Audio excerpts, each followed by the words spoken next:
Hello everyone, I welcome you all to my channel Legal Amicus Curiae. So today we are going to start with sources of Hindu law. There are two types of sources, ancient sources and modern sources.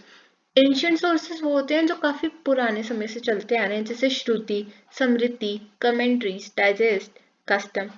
Modern sources जो new sources emerge हुए हैं with the passage of time जैसे precedent, legislation, equity, justice, good conscience. So our first ancient source है श्रुति।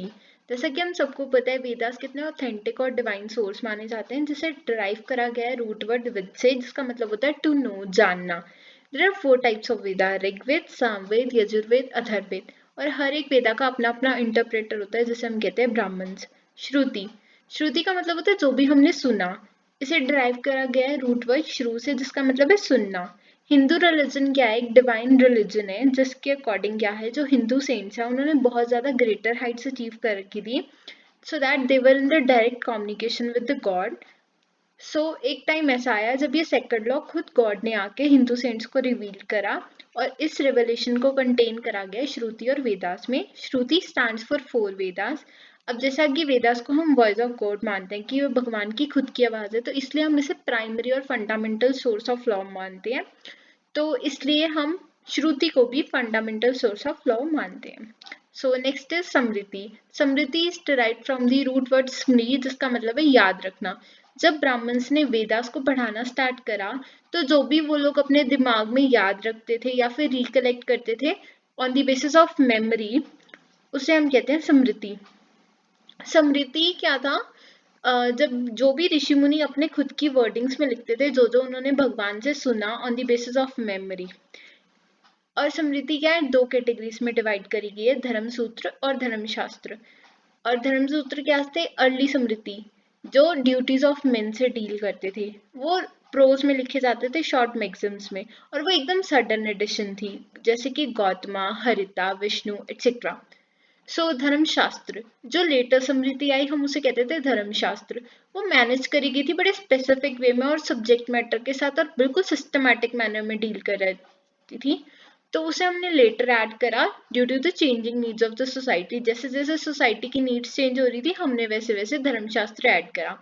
अब धर्मशास्त्र 3 parts में divided है, आचार, व्यवहार और प्रायश्चित।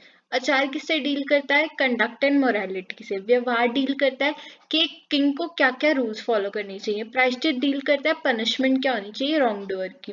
फॉर एग्जाम्पल मनु समृति, ये सबसे ज्यादा ओल्डेस्ट समृति और सबसे इम्पोर्टेंट है। मनु जो था एक ब्राह्मण प्रोटोगोनिस्ट था जो काफी ज्यादा हार्श था वुमेन और शूद्रास पे।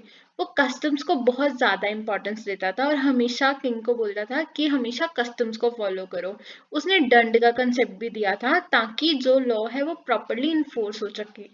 सो next is digest and commentaries. अब एवर एडवांसिंग सोसाइटी में क्लियर और सिस्टमैटिक एक्सपोजिशन ऑफ रूल्स की जरूरत थी जो समृति नहीं दे पा रही थी।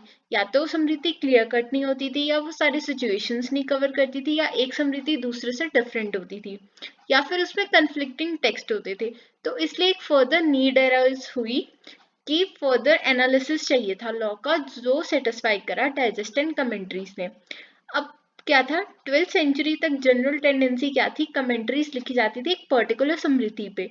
बट 12th सेंचुरी के बाद क्या ट्रेंड चला, डाइजेस्ट लिखे जाते थे सेवरल समृतिज पे। जितनी भी कमेंट्रीज थी ज्यादा से ज्यादा लिखी गई थी मनुस्मृति या यज्ञवल्क्य समृति पे।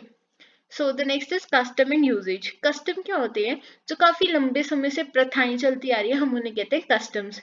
4 types of custom, local custom जो एक पर्टिकुलर जियोग्राफिकल एरिया में फॉलो होते हैं जैसे राजस्थान में चाइल्ड मैरिज प्रेवलेंट है। कास्ट एंड कम्युनिटी कस्टम जो एक पर्टिकुलर कास्ट या कम्युनिटी में फॉलो होते हैं जैसे हिंदूज के अंदर क्या होती है, फेरे होते हैं 7 फेरे और सिक्स के अंदर लामा। फैमिली कस्टम जो एक पर्टिकुलर फैमिली के अंदर एग्जिस्ट कर रहे हैं और गिल्ड कस्टम जो एक particular group of traders follow करते हैं। अब यूजेज क्या होता है, रेपिटेशन ऑफ एक्ट्स। जब हम किसी चीज को रिपीट करते हैं हम उसे कहते हैं यूजेज। जब वो यूजेज होती है उससे ही कस्टम एग्जिस्ट करता है। रिक्विसाइट्स क्या है वैलिड कस्टम में, एक कस्टम को हम वैलिड कैसे कह सकते हैं, जब कस्टम क्या होगा, एक तो वेग नहीं होना चाहिए, कस्टम कंफ्यूजिंग नहीं होना चाहिए और कस्टम क्या होना चाहिए, एंशिएंट होना चाहिए, जो काफी लंबे समय से चलता आ रहा है और बिना किसी इन्फ्रिंजमेंट के। रीजनेबल होना चाहिए कस्टम। कस्टम बिल्कुल भी अपोज नहीं करना चाहिए justice, equality and good conscience को। इसकी कंपलसरी ऑब्जर्वेंस होनी चाहिए, ये नहीं कि बीच में चल रहा था फिर बीच में छूट गया। Conformity with the law and public morality, it must not be against the public policy, public policy के अगेंस्ट नहीं होना चाहिए, बिल्कुल पीसफुली से एंजॉय करना चाहिए। So our next sources modern sources. Modern sources क्या होते हैं, जो न्यू सोर्सेस इमर्ज हुए हैं विद टाइम, जैसे कि equity, justice, good conscience, legislation, president. Equity का क्या मतलब होता है, फेयरनेस। फेयरनेस जैसे कि इक्वालिटी। अब जहाँ पे कोई रूल नहीं दे रखा वहां पे अनरीजनेबलनेस तो आएगी, तो उस टाइम पे कोर्ट मना तो कर नहीं सकता, नहीं भाई मैं तुझे रेमेडी नहीं दूंगा, क्योंकि वो एक लीगल ऑब्लिगेशन के अंडर है, उसे केस तो डिसाइड करना ही है। सो ऐसे टाइम पे क्या करता है कोर्ट, अपनी जजमेंट किस बेसिस पे देता है, रीजनेबलनेस, बेसिक वैल्यूज और फेयर प्ले के अकॉर्डिंग। इसे हम नेचुरल लॉ भी कहते हैं। नेचुरल लॉ का कंसेप्ट हमारे इंडिया में ब्रिटिश एरा के टाइम से आ रखा है। तो जब भी ऐसा कोई कन्फ्लिक्ट अराइज होता है इंटरप्रिटेशन के टाइम पे, तो इस प्रिंसिपल को यूज करा जाता है या तो न्यू लॉज बनाने के लिए या फिर एग्जिस्टिंग लॉज को कैरी फॉरवर्ड करने के लिए। So our next source is precedent. Precedent क्या है, स्टेट डिसाइसिस हमारे इंडिया में ब्रिटिश एरा के टाइम से चल रहा है। सो जितने भी केसेस होते हैं ना वो रिकॉर्ड करे जाते हैं, और जो न्यू केसेस हैं वो एग्जिस्टिंग केस लॉज के बेसिस पे डिसाइड करे जाते हैं। फॉर एग्जांपल, अगर एक केस के फैक्ट्स बिल्कुल सेम है, सर्कमस्टांसेस बिल्कुल सेम है, तो कोर्ट क्या करता है वही पुरानी जजमेंट उस केस के अंदर भी दे देता है, ताकि इससे कोर्ट का भी टाइम ना वेस्ट हो और रेमेडी भी मिल जाए। So, doctrine of precedent was established and was applied in the cases resembling the same facts and circumstances of a case already decided. Legislation. Legislation को हम सबसे important source मानते हैं हिंदू लॉ का। क्यों? क्योंकि जितनी भी न्यू कंडीशंस हैं सोसाइटी की, जितनी भी न्यू नीड्स हैं, उसे सेटिस्फाई करने के लिए न्यू लॉज को कॉडिफाई करने की बहुत ज्यादा जरूरत थी। अब न्यू लॉ कौन कॉडिफाई करता है, पार्लियामेंट। इसलिए लेजिस्लेशन को हम एक important सोर्स मानते हैं मॉडर्न वर्ल्ड का। So if you like this video, go like, share and subscribe my channel. Thank you.